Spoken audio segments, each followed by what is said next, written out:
Salam Rahayu, sedulur nasihat kehidupan misteri. Apa kabar? Semoga panjenengan semua selalu dalam keadaan sehat dan selalu dalam lindungan Gusti Allah. Sedulur nasihat kehidupan misteri, pada kesempatan kali ini akan saya wedarkan mengenai mitos pertemuan Kanjeng Ratu Kidul dengan Panembahan Senopati. Sedulur nasihat kehidupan misteri, sebelum Panembahan Senopati dinobatkan menjadi raja, beliau melakukan topo broto di Lepeh dan topo ngeli atau bertapa di dalam aliran sungai. Dalam laku topo brotonya, beliau selalu memohon kepada Tuhan yang Maha Kuasa agar dapat membimbing dan mengayomi rakyatnya sehingga terwujud masyarakat yang adil dan makmur. Dalam cerita, pada waktu Panembahan Senopati melakukan topo ngeli sampai di tempuran atau tempat bertemunya aliran Sungai Opak dan Sungai Gajah Wong di dekat desa Pleret dan sudah dekat dengan pantai Parangkusumo, Laut Selatan, tiba-tiba terjadilah badai di laut yang dahsyat sehingga pohon-pohon di pesisir pantai tercabut beserta akarnya. Ikan-ikan terlempar di darat dan air laut menjadi panas seolah-olah mendidih. Bencana alam ini menarik perhatian Kanjeng Ratu Kidul yang kemudian muncul di permukaan laut mencari penyebab terjadinya bencana alam tersebut. Dalam pencariannya, Kanjeng Ratu Kidul menemukan seorang satria sedang bertapa di tempuran Sungai Opak dan Sungai Gajah Wong, yang tidak lain adalah Sang Panembahan Senopati. Pada waktu Kanjeng Ratu Kidul melihat ketampanan Senopati, sang ratu jatuh cinta. Selanjutnya Kanjeng Ratu Kidul itu menanyakan apa yang menjadi keinginan Panembahan Senopati sehingga melakukan topo broto yang sangat berat dan menimbulkan bencana alam di Laut Selatan. Lalu Panembahan pun menjelaskan keinginannya. Kanjeng Ratu Kidul memperkenalkan diri sebagai penguasa tunggal di Laut Selatan dengan segala kekuasaan dan kesaktiannya. Kanjeng Ratu Kidul menyanggupi untuk membantu Panembahan Senopati mencapai cita-cita yang diinginkan dengan syarat bila terkabul keinginannya, maka Panembahan Senopati beserta raja-raja keturunannya yang kemudian dikenal sebagai raja-raja kerajaan Mataram hingga raja-raja Jawa yang berkuasa pada saat ini bersedia menjadi suami Kanjeng Ratu Kidul. Panembahan Senopati menyanggupi persyaratan dari Sang Ratu Kidul, namun dengan ketentuan bahwa perkawinan antara Panembahan Senopati dan keturunannya tidak menghasilkan anak. Nah, setelah terjadi kesepakatan itu, maka alam kembali tenang dan ikan-ikan yang setengah mati kembali hidup. Adanya perkawinan itu konon mengandung makna simbolis bersatunya air laut dengan bumi, daratan atau tanah. Ratu Kidul dilambangkan dengan air, sedangkan Raja Mataram dilambangkan dengan bumi. Makna simbolisnya adalah dengan bersatunya air dan bumi maka akan membawa kesuburan bagi kehidupan kerajaan Mataram yang akan datang. Sedulur nasihat kehidupan misteri, menurut sejarah, Panembahan Senopati sebagai Raja Mataram yang beristrikan Kanjeng Ratu Kidul merupakan cikal bakal atau leluhur para Raja Mataram, termasuk Keraton Surakarta dan Yogyakarta Hadiningrat. Oleh karena itu, maka raja-raja dari kedua kerajaan tersebut pun menepati janji Panembahan Senopati, yaitu menjadi suami dari Kanjeng Ratu Kidul. Dalam perkembangannya, Raja Pakubuwono III selaku suami Kanjeng Ratu Kidul telah mendirikan panggung Sangga Buwana sebagai tempat pertemuannya. Selanjutnya tradisi Raja-Raja Surakarta sebagai suami Kanjeng Ratu Kidul berlangsung terus sampai dengan Raja Pakubuwono ke-10. Alkisah Pakubuwono ke-10 yang merupakan suami Ratu Kidul sedang bermain asmara di panggung Sangga Buwana. Pada saat mereka berdua menuruni tangga panggung yang curam, tiba-tiba Pakubuwono 10 terpleset dan hampir jatuh dari tangga, tetapi berhasil diselamatkan oleh Kanjeng Ratu Kidul.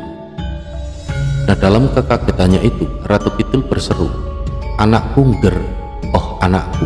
Apa yang diucapkan oleh Kanjeng Ratu Kidul itu sebagai sabdo Pandito Ratu, artinya sabda raja harus ditaati. Sejak saat itu hubungan kedudukan mereka berdua berubah, bukanlah lagi sebagai suami istri, tetapi hubungannya sebagai ibu dan anak. Begitu pula terhadap raja-raja keturunan Pakubuwono X selanjutnya. Cerita lain lagi menyebutkan bahwa sementara orang ada yang menamakannya Kanjeng Ratu Angin-Angin. Sepanjang penelitian yang pernah dilakukan, dapat disimpulkan bahwa Kanjeng Ratu Kidul tidaklah hanya menjadi ratu makhluk halus saja, melainkan juga menjadi pujaan penduduk daerah pesisir pantai selatan, mulai daerah Yogyakarta sampai dengan Banyuwangi. Camat Desa Paga itu menerangkan bahwa daerah pesisirnya mempunyai adat bersesaji ke Samudra Selatan untuk Nyi Roro Kidul. Sesajinya diatur di dalam rumah kecil yang khususnya dibuat untuk keperluan tersebut. Juga pesisir selatan Lumajang setiap tahun mengadakan korban kambing untuknya, dan orang pun banyak sekali yang datang.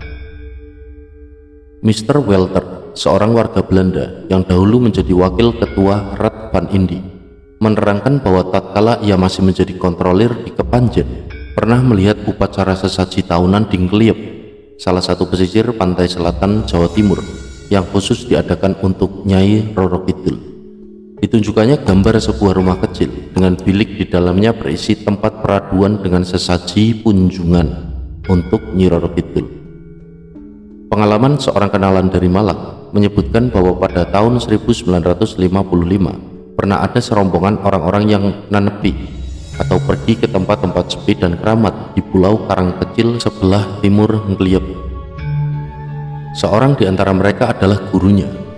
Dengan cara tanpa busana, mereka bersemedi di situ. Apa yang kemudian terjadi ialah bahwa sang guru mendapat kemben tanpa diketahui dari siapa asalnya. Yang dapat diceritakannya ialah bahwa ia merasa melihat sebuah rumah emas yang lampunya bersinar-sinar terang sekali. Di Pacitan ada kepercayaan larangan untuk memakai pakaian berwarna hijau gadung atau hijau lembayung, bukan ungu lembayung, yang erat hubungannya dengan Nyi Roro Kidul. Bila ini dilanggar, orang akan mendapat bencana. Ini dibuktikan dengan terjadinya suatu malapetaka yang menimpa suami istri bangsa Belanda beserta 2 orang anaknya. Mereka bukan saja tidak percaya pada larangan tersebut, bahkan mengejek dan mencemoohkannya.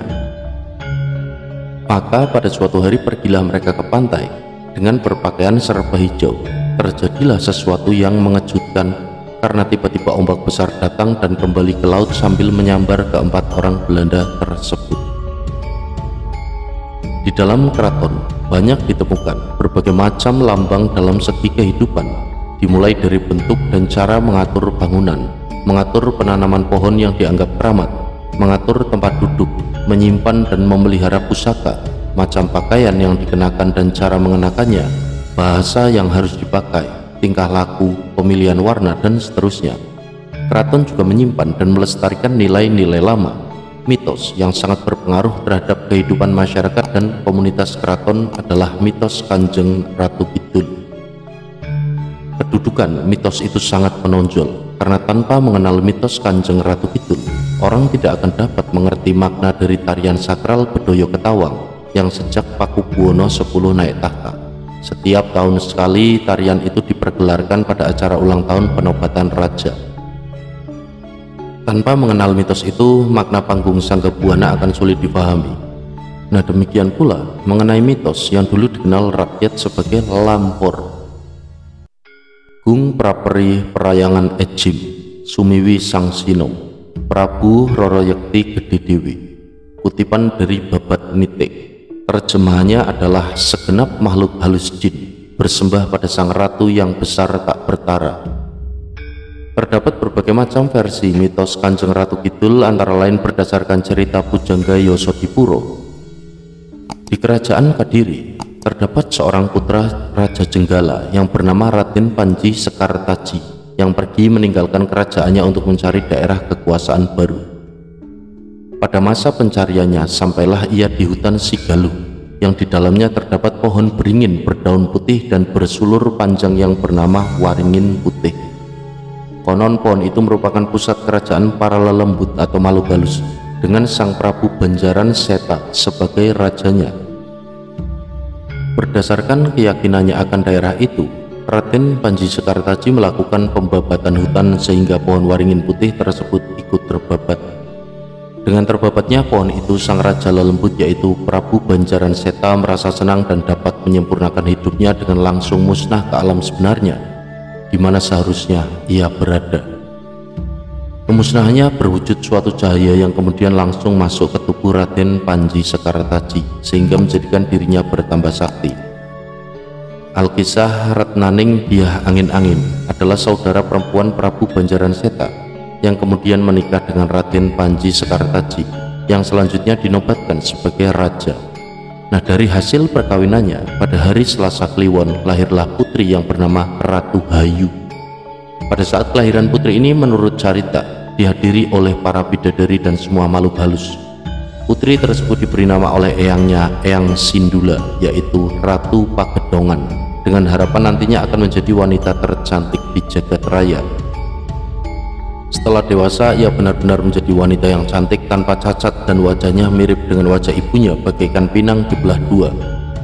Nah, pada suatu hari Ratu Hayu dan Ratu Pagedongan menangis memohon kepada eyangnya agar kecantikan yang dimilikinya tetap abadi. Dengan kesaktian Eyang Sindula, akhirnya permohonan Ratu Pagedongan dikabulkan.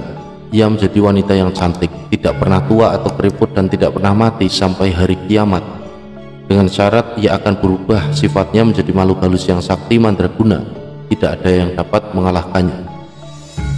Setelah berubah wujudnya menjadi makhluk halus, oleh sang ayah, Putri Pagedongan diberi kekuasaan dan tanggung jawab untuk memerintah seluruh wilayah Laut Selatan serta menguasai seluruh makhluk halus di seluruh pulau Jawa. Selama hidupnya, Ratu Pagedongan tidak mempunyai pendamping, tetapi ia diramalkan bahwa suatu saat akan bertemu dengan Raja Agung hebat yang memerintah di tanah Jawa. Sejak saat itu ia menjadi Ratu Makhluk Halus dan mempunyai berkuasa penuh di Laut Selatan. Kekuasaan Ratu Kidul di Laut Selatan juga tertulis dalam serat Wedatama yang berbunyi, Wikan Wengkoning Samudra, Kadren Wusdanti Teri, Kinemat Kamot Yang Driyo, Rinegan Sagagem Dadi, Dumadya Angkaratoni, Nenggih Kanjeng Ratu Kidul ndedel nggayuh ngegono, Umara marak maripeh, Sor Prabowo lan wong agung ngeksi gando. Terjemahnya adalah tahu akan batas samudra, semua telah dijelajahi, dipesonanya masuk hati, digenggam satu menjadi, jadilah ia merajai. Syahdan sang Ratu Kidul terbang tinggi mengangkasa, lalu datang bersembah kalah Prabowo terhadap junjungan Mataram. Yang maksudnya mengetahui atau mengerti betapa kekuasaan samudra seluruhnya sudah dilalui atau dihayati, dirasakan dan meresap dalam sanubari, ibarat digenggam menjadi satu genggam sehingga terkuasai. Tersebutlah Kanjeng Ratu Kidul naik ke angkasa, datang menghadap dengan hormat, kalah wibawa dengan Raja Mataram. Sedulur nasihat kehidupan misteri, ada versi lain dari masyarakat Sunda Jawa Barat yang menceritakan bahwa pada zaman kerajaan Pajajaran terdapat seorang putri raja yang buruk rupa dan mengidap penyakit kulit bersisik sehingga bentuk dan seluruh tubuhnya jelek, tidak terawat. Oleh karena itu ia diusir dari kerajaan oleh saudara-saudaranya karena merasa malu mempunyai saudara yang berpenyakitan seperti dia. Dengan perasaan sedih dan kecewa, sang putri kemudian bunuh diri dengan mencebur ke Laut Selatan. Pada suatu hari, rombongan kerajaan Pajajaran mengadakan selamatan di Pelabuhan Ratu. Pada saat mereka tengah khusyuk berdoa, muncullah putri yang cantik dan tidak ada yang tahu mengapa putri tersebut muncul. Kemudian sang putri menjelaskan bahwa ia adalah putri kerajaan Pajajaran yang diusir oleh saudara-saudaranya dan bunuh diri di Laut Selatan.